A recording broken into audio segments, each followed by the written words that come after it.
Erev Tov Chavrim, I'm Stephen Ben-Nun. You're watching Israeli News Live. I know yesterday's title on our broadcast about Putin and the mark of the beast. No doubt that has gotten a lot of people's attention there.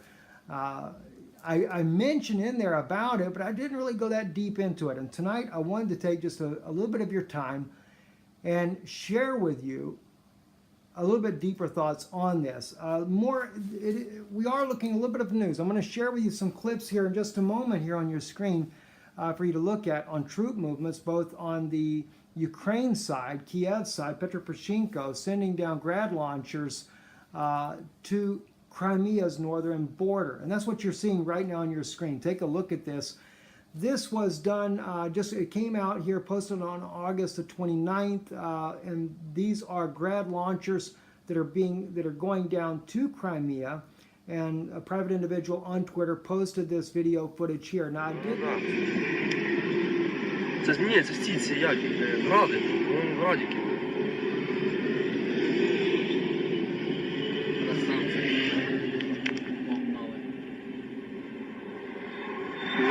На Крим, походу. На море, бля, пацани поїхали. Кацапів, хай вони. I did notice one thing I thought was interesting, and that is now they're covering the rocket launcher's system on top of the trucks. That way, just kind of from the air, it looks like a covered truck. They're doing that because they don't want Russia seeing what they're doing, or at least try to escape the attention of Russia, like covered trucks going down to Crimea. But nonetheless, there's too many people that catch videos today, and so it kind of exposes exactly what's going on. And then another thing that was interesting, and that is Russia actually released a video that they made themselves, very professionally put together, kind of a quick thing, but it is professionally. So I don't know when this was taking place, but they released this video here that you're seeing on your screen now.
Of Russia loading the ship there off the western coast of Russia there that goes over to Crimea. And it is stated in there that this is where all this military equipment is going. You see, the only thing they do have covered, by the way, are the tanks. And I do believe that that is their new tanks that they have that they came out with, that there's been a lot of secrecy about them because of the capabilities, and they don't want the West to know what their capabilities are. But at any rate there, you see every type of military hardware you can imagine going on there. Everything from tankers and tanks to trucks of all sorts, shapes and sizes, but all of them obviously military. And Russia sending in enormous amount of equipment. They show daytime, nighttime loading footage, everything. And then you have to ask yourself the question, why would Russia be willing to show the world what they're doing as far as bringing in all this military equipment? And I believe I know the answer to that. I believe that what Russia was doing is Russia is doing exactly what Putin spoke about in the documentary, Crimea, The Way Home. If you ever see that documentary, and I'll try to remember to post the link here in the subject line below, but in that documentary, when the United States, NATO, the allies there, come into the Black Sea doing a military drill, Putin stated it was no drill. They were coming, as in 2014, they were coming to try to take Crimea back, hoping that Russia had not got a foothold in the country as of yet, and they were going to help Petro Poroshenko because, of course, it was already the West that helped topple the government, and Yanukovych was totally, brought down by a coup that happened in his own country. And of course, they always say that Russia invaded Ukraine. Well, no, Russia came in because Petro Poroshenko needed Russia to come in to save his own life. So yes, and not only that, Russia's military has always been stationed in Crimea. It's been under Russian control for over 200 years. So what do you mean? Russia invaded Ukraine? Russia's always been there. Okay, the collapse of the Soviet Union, it became a democratic state. They elected, the last president that was elected, truly elected by the people, was goodness. I can't even say it. Was Yanukovych. And, since then, Petro Poroshenko was, in Barack Obama's own words, President Obama states that he was installed by the U.S. government. So no, he's not an elected official. He's an installed puppet of the West. All right, now, I say these things to try to get you going to understand what's going on. Now, backing up again, though, I mentioned that in the documentary Crimea the Way Home, Putin speaks about the NATO allies and their ships coming into the Baltic Sea, and he says it was not a drill. So Russia, according to Putin, he put his is either the S-300 or the S-400 missile systems, which are a supersonic missile system, out in the wide open view for the satellites to be able to pick it up, that Russia was there and that Russia was intending on fighting for Crimea, if that's what it comes down to. And that's what caused the United States to back down. I think that Russia once again is doing the same thing by permitting this video that you're seeing once again on your screen here, showing all the different military hardware headed over to Crimea. It doesn't look like to me that a country that would be willing to show the world video footage of what they're sending to Crimea, that they are there to launch a preemptive strike on Ukraine. It clearly is evident, as it was in his documentary, Crimea the Way Home, that Putin is trying to tell the world that, look, I'm putting this here, I will fight for Crimea. I will fight for the Russian people that live here, and I will fight for the fact that we have sovereignty over this territory for over 200 years. It has always been under Russian control, and it will remain this way. And in another respect, you have to say, he has a right to. They want to say, well, he annexed Crimea. Well, the President Yanukovych, who he rescued, no doubt, if he gives him permission to be there, then he has every bit of the permission to be there if he wants it then. All right, now, that's beside the point. Let's back up just for a moment here.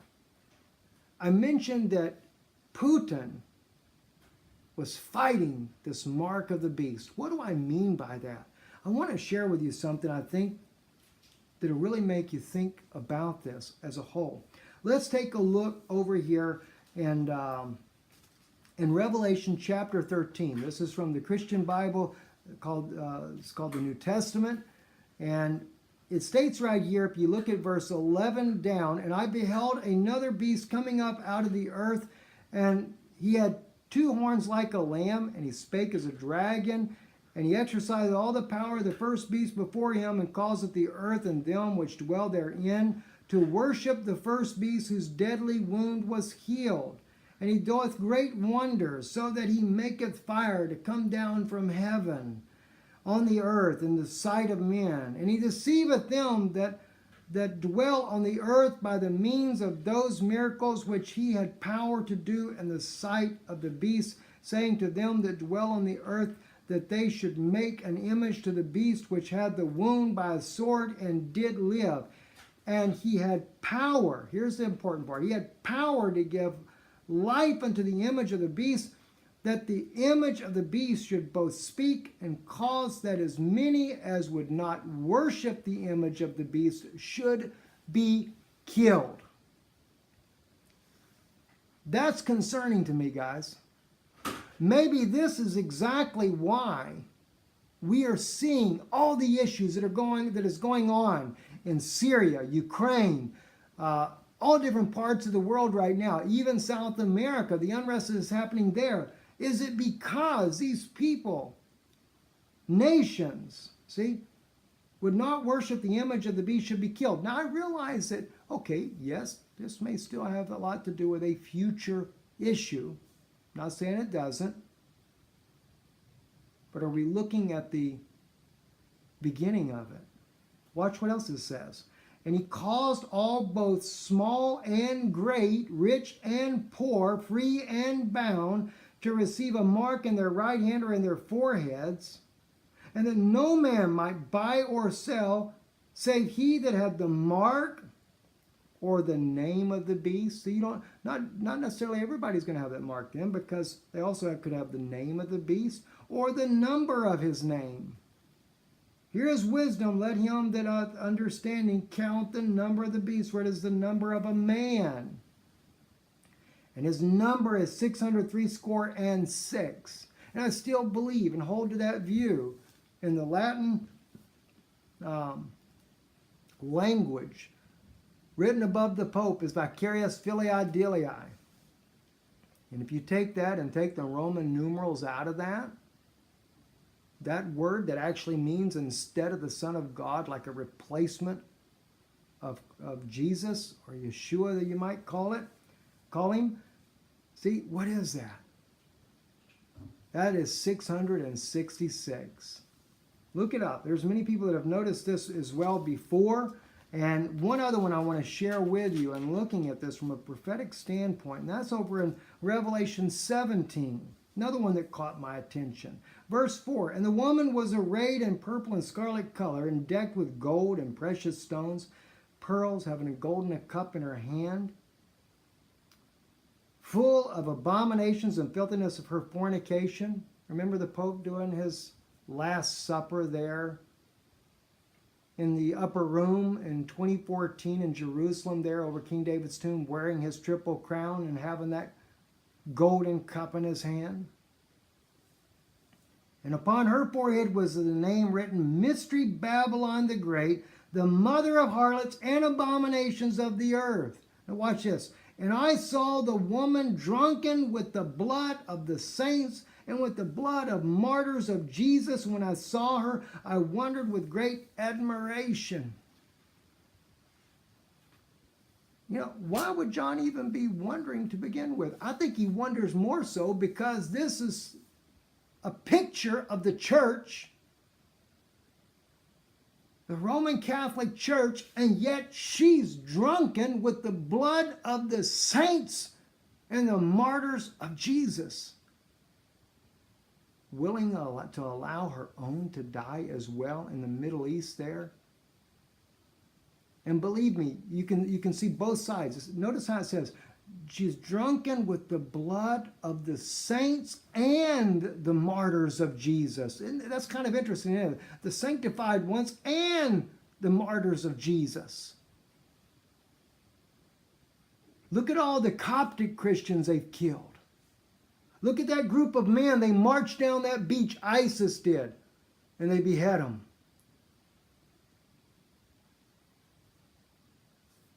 Remember, she's the mother of harlots and abominations of the earth.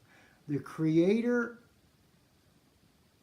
of the Muslim faith, according to Cardinal B, is the Roman Catholic Church. And that was revealed by Alberta Rivera when he was alive. She created that religion. As well as now we see the Pope of Rome, what is it, in October, I believe it is. He's going there to Sweden. It's either Sweden or Norway, I believe it's Sweden. And holding the reunification meeting there with the Lutherans. They're coming back home to their mother church. In America, they've already done it. But it's a big deal right now because it's the anniversary coming up. And he's going to be there. All the daughters are coming home.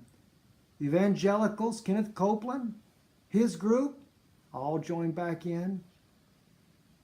But Putin's not being such a good boy, is he? Putin has been fighting, whether he knows it or not, he is fighting the mark of the beast. Remember, it said both rich are poor and great. If they didn't receive the mark, they'd be killed. And this is why we see a fight against Russia. That Roman influence is going to dominate this earth. And if whoever doesn't go along with it, they're going to kill them. Both poor and great. Doesn't matter who you are. And this is why NATO will fight the battle to the end. I'm Stephen Ben-Nun with Israeli News Live. Avalein Shalom. But there is no peace. Good evening.